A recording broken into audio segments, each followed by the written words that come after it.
In today's video, I'm going to teach you how to track overall project progress in Monday.com. We'll start from the Monday.com homepage. From here, look to the left side navigation and open workspaces. Workspaces are where your boards and folders live, so choose the workspace that holds the project you want to measure. If you don't already have a board for this project, use the plus button to create one and select board. If a board already exists, simply open it. With your board open, you'll add a column that calculates progress across the project. On the far right of your columns, click the small plus icon to add a new column. A panel appears with all the available column types. You can browse through the options or use the search bar and type progress tracking to find it quickly. Select progress tracking to add it to your board.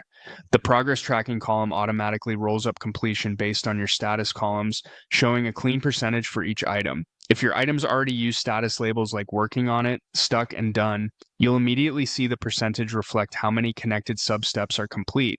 If you just created your board, you can add or update status columns first, then the progress column will compute as you update each item.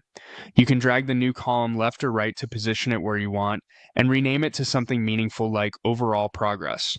As you and your team change item statuses to done, the percentage will climb, giving you a quick read on how close each task or project group is to completion.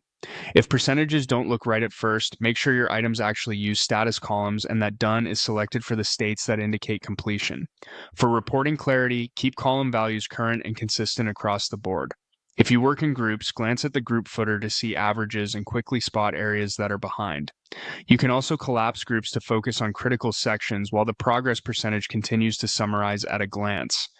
That's all there is to it. Start on Home, head to Workspaces, pick your workspace, open or create your board, add a column, search for progress tracking, and add it. With that one column in place, you'll turn everyday status updates into a reliable overall progress metric your whole team can trust.